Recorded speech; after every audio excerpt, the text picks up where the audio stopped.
Welcome to my class. नमस्ते student. बच्चों, आज हम चैप्टर नंबर 2 पढ़ रहे हैं, जिसका सेशन नंबर यह 4 है। हमारे चैप्टर का शीर्षक है दोहे। दोहे में हम संत कबीरदास इनका दोहा पढ़ रहे थे। इसके पहले सेशन में हमने अलग अलग दोहों को विस्तार से पढ़ लिया है। अब इसके अगले सेशन में हम दोहा क्रमांक 4 पढ़ेंगे। संत कबीरदास द्वारा लिखा गया दोहा क्रमांक 4 हम पढ़ रहे हैं, जिसका हम सस्वर वाचन कर लेते हैं। संत कबीरदास जी कहते हैं कि जो जल बाढ़े नाव में, घर में बाढ़े दाम, 2 हाथ उछलिए यही सयानो काम। अब देखिए यहाँ पर संत कबीर इन्होंने धन के महत्व के बारे में बताया है। इसके पहले दोहों में हमने गुरु के महत्व के बारे में पढ़ा था। अब इसमें देखो संत कबीर जी कहते हैं कि धन, कि मनुष्य के जीवन में धन बहुत आवश्यकता होता है। लेकिन अगर देखो हमारे पास धन हो, बहुत सारा धन आ जाए, लेकिन क्या धन हमारे पैसा या संपत्ति हमारे हर जरूरत को पूरा करता है? नहीं। अगर देखिए हमारे पास बहुत सारा धन आ जाए, किसी व्यक्ति के पास अचानक से धन आ जाए, तो उस धन का वो क्या करेगा? क्या कर सकता है? सबसे पहले तो अपने जरूरतों को पूरा करेगा। हमारी जरूरत क्या होती है? प्रमुख हमारी आवश्यकता होती है अन्न, वस्त्र और निवारा। अब अन्न, वस्त्र, निवारा पूरा हो जाने के बाद, यह हमारी जरूरत, हमारी आवश्यकता पूर्ण होने के बाद हम क्या करेंगे? इसका, उस धन का उपयोग हम कैसे करेंगे? हमारी सुख सुविधाओं के साधनों में जुटाने में हम लग जाएंगे। अगर सुख सुविधा के साधन जुटाने के बाद भी हमारे पास अपार धन पड़ा रहता है, तो उसका उपयोग हम कैसे करेंगे? तो जाहिर है गलत तरीके से हम उसका उपयोग करेंगे। कि कभी कभी देखो बहुत सारे लोगों के पास इतना पैसा पड़ा होता है कि उस पैसे का उपयोग कैसा करना है उनको समझ में नहीं आता है। तो ऐसे लोग क्या करते हैं? गलत तरीकों का इस्तेमाल करना आरंभ कर देते हैं। कोई किसी गलत तरीके से, अर्थात कोई किसी नशा में डूब जाता है, कोई किसी अलग अलग संगति, बुरी संगत में लग जाता है। तो इस प्रकार हर समय पैसा फायदेमंद ही नहीं होता है, वह नुकसानदायक भी होता है। तो इसी बात को हमें संत कबीर जी बता रहे हैं कि किस प्रकार अगर हमारे पास अधिक धन आ जाए तो हमें उसके साथ कैसा व्यवहार करना चाहिए। संत कबीर जी कहते हैं कि जो जल बाढ़े नाव में, घर में बाढ़े दाम, 2 हाथ उछले यही सयानो काम। अब देखिए यहाँ पर संत कबीर इन्होंने कहा है कि नाव में अगर जल बाढ़े मतलब बढ़ना, अधिक हो जाना। अगर हम देखो, अगर नाव में पानी अंदर घुस गया, नाव के अंदर, और वह पानी बहुत अधिक हो जाएगा, तो हम क्या करते हैं? उस नाव में से उस पानी को निकालने की कोशिश करते हैं। क्यों ऐसी कोशिश करते हैं हम? नाव में अगर पानी आ जाए तो उस पानी को हम उस नाव के बाहर क्यों निकालने की कोशिश करते हैं? क्योंकि अगर नाव में अधिक पानी आ जाए तो इससे क्या हो सकता है? वह नाव, अगर नाव में पानी आ जाता है तो हम क्या करते हैं? उस नाव में जो पानी आ जाता है, उस पानी को हम उस नाव से बाहर निकालने की कोशिश करते हैं या नहीं? ऐसा क्यों करते हैं हम? अगर नाव में से बाहर पानी निकाला नहीं जाएगा तो इसका क्या परिणाम हो सकता है? क्या आपत्ति आ सकती है? कौन से संकट का सामना हमें करना पड़ेगा? हाँ, बिल्कुल सही। अगर नाव में से पानी बाहर निकाला नहीं गया तो नाव उस पानी में डूब जाएगा, और इस प्रकार नाव में बैठे हुए लोगों को संकट का सामना करना पड़ेगा। यह बात सही है कि नहीं? अब देखिए, जो जल बाढ़े नाव में, 2 हाथ उछलिए यही सयानो काम।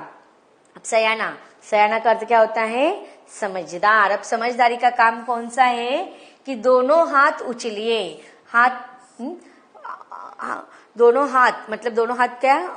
अंगुली कहते हैं हम ना। दोनों हाथ जोड़कर जब हम पानी को, देखो ना कैसे निकालते, दोनों हाथ जोड़कर हम पानी को निकालते हैं। तो उछलिए मतलब पानी को निकालना। तो नाव में अगर जल बढ़ने लगता है, पानी बढ़ने लगता है, तो हम दोनों हाथ से उस नाव में जो पानी है उसे दोनों अंगुली में लेकर बाहर उछल देना, बाहर फेंक देना। तो यही समझदारी का काम है। सयानो काम, यही सयानो काम।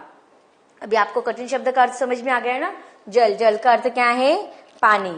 हाँ, उछले भार फेंकना, उछलना। सयानो समझदार। बाढ़े बढ़ना, अधिक होना।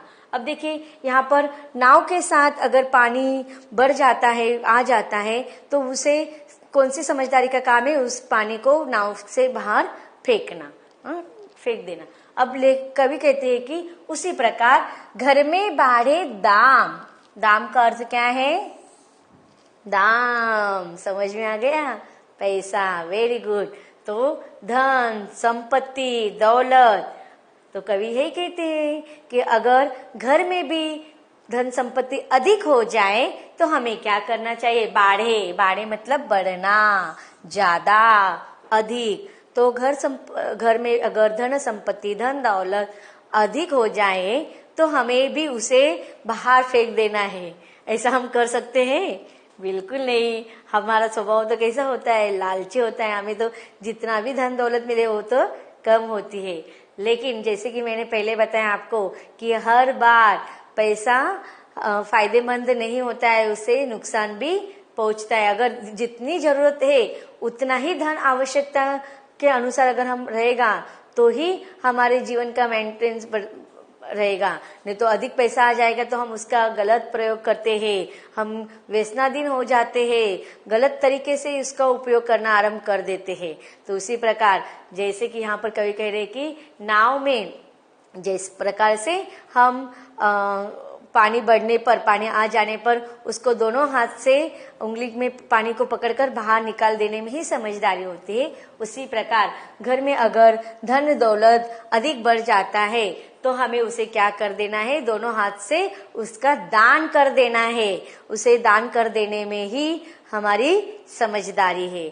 अब देखिए यहाँ पर आप सोचेंगे ऐसा कैसा? संत कबीरदास इन्होंने धन दौलत का त्याग करने के लिए कहा है? नहीं, उन्होंने धन दौलत को त्याग करने की बात नहीं कही है, बल्कि उस धन दौलत को जो अनावश्यक है और जिसकी वजह से हम बुरे कर्म में लग जाते हैं, बुरे संगत में लग जाते हैं, ऐसे धन दौलत को हमें बुरे काम में उपयोग करने से अच्छा जरूरतमंद को दे देना चाहिए या दान कर देना चाहिए। जैसे कि देखो, अब बाढ़ में कभी पानी आता है? नहीं ना, कभी नहीं आता है। फिर बाढ़ में पानी कब आता है? जब बाढ़ नाव में कब पानी आता है? नहीं आता है। अचानक से कैसे आ जाएगा? उसमें कोई ना कोई नाव में छेद होगा। जब छेद होता है तभी नाव में पानी घुसता है। तो उसी प्रकार घर में भी अचानक से अगर देखो हमारे बहुत मेहनत करके हमारे घर में पैसा आता है तो वो ठीक है, या फिर हमारे पूर्वजों से परंपरागत आगर आई गई धन दौलत और संपत्ति है वो भी ठीक है। लेकिन हमारे पास कुछ भी पैसा नहीं है और गलत तरीके से हम अचानक से बहुत सारे धन दौलत कमा लेते हैं, तो वह कमाने का जो तरीका है वह गलत था।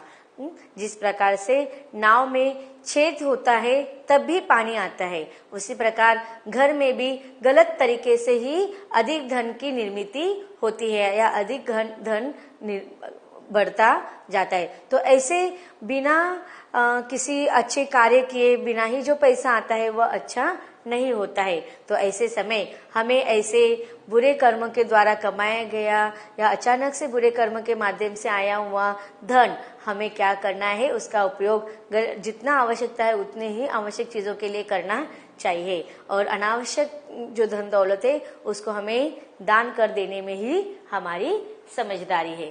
तो इस प्रकार संत कबीर कहते कि जो जल बाड़े नाव में, घर में बाड़े दाम। जिस प्रकार नाव में पानी बढ़ जाता है और उसी प्रकार अगर घर में भी धन दौलत अचानक से बढ़ जाती है तो हमें दोनों हाथ से उछलिए। तो नाव के पानी जैसे जिस प्रकार से हम दोनों हाथ में पकड़कर फेंक देते हैं, उसी प्रकार से घर में आया हुआ अचानक आई हुई धन संपत्ति दौलत को हमें दोनों हाथों से दान कर देना चाहिए। इसी में हमारे यही काम हमारा कौन सा है? सयानो अर्थात समझदारी का काम है। अब देखते हैं कठिन शब्दों का अर्थ। बाढ़े बहना, उछलिए पानी फेंकना, सयानो समझदार। अब देखते भावार्थ। कबीर ने धन की अधिकता होने पर उससे छुटकारा पाने की या उसे दान कर देने की बात कही है। उन्होंने नाव में पानी भरने की इसकी तुलना की। उसके अनुसार जैसे नाव में पानी भरने पर यदि पानी को बाहर न निकाला जाए तो नाव का डूबना तय है, वैसे ही धन की अधिकता होने पर यदि दान करके उसे खर्च न किया जाए तो व्यक्ति का पतन भी निश्चित है। अब देखिए, धन की अधिकता होती है और हमारे जो उदर निर्वाह के जो आवश्यक चीजें होते हैं, जैसे कि महत्वपूर्ण हमारी जो आवश्यकता अन्न, वस्त्र और निवारा, वो पूरा होने के बाद अगर हमारी सुख सुविधाएं भी पूरी हो जाती है, फिर भी हमारे पास अधिक धन होता है, तो हम उस धन का क्या करते हैं, बुरे कामों के लिए इसका उपयोग करते हैं। इसलिए इससे क्या हो जाता है, व्यक्ति का पतन हो जाता है। पतन होना, विनाश होना। इसीलिए संत कबीर कहते हैं कि धन की अधिकता होने पर यदि दान करके उसे खर्च न किया जाए तो व्यक्ति का पतन होना निश्चित है। इस दोहे में कबीर कहते हैं कि यदि नाव में पानी भरने लगे और घर में पैसे की अधिकता होने लगे तो समझदारी में इसी में है कि दोनों हाथों से उछलना शुरू कर दीजिए।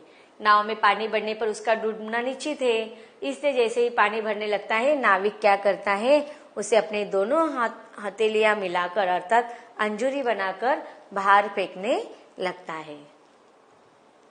इसी तरह यदि घर के अंदर आवश्यकता से अधिक पैसा बढ़ने लगे तो समझदार व्यक्ति को अंजुरी भर भर के उसे बाहर कर देना चाहिए, अर्थात दान कर देना चाहिए, क्योंकि धन की अधिकता अपने साथ ऐसी विकृतियां लेकर आती है जिससे क्या हो जाता है, घर का विनाश होना निश्चित होता है। अब विशेष देखते हैं इन पंक्तियों का। एक तो सबसे पहले आप लिख सकते हैं कि यह जो पंक्तियां हैं दोहा छंद में लिखी गई है। इसके अलावा देखते हैं आगे, नाव में जल और घर में धन जैसी दो भिन्न स्थितियों में न केवल समानता स्थापित की गई है बल्कि इससे नीतिगत उपदेश को सरल और बोधगम्य बना दिया गया है। अब देखते हैं, हमने जितने भी इसके पहले भी आपने संत कबीर इनके दोहे पढ़े होंगे, वो अधिकतर भक्ति के ऊपर है या सामाजिक नीतिगत उपदेश के ऊपर होते। तो यह दोहा जो है वह नीतिपरक दोहा है। कबीर ने धन की आवश्यकता को नकारा नहीं है बल्कि उसकी अधिकता को हानिकारक बताया है। तो बच्चों, इस प्रकार हमने संत कबीरदास द्वारा लिखा गया दोहे का अध्ययन कर लिया है। इसके आगे भी हम दोहे को विशेष रूप से पढ़ेंगे, लेकिन इसके अगले भाग में।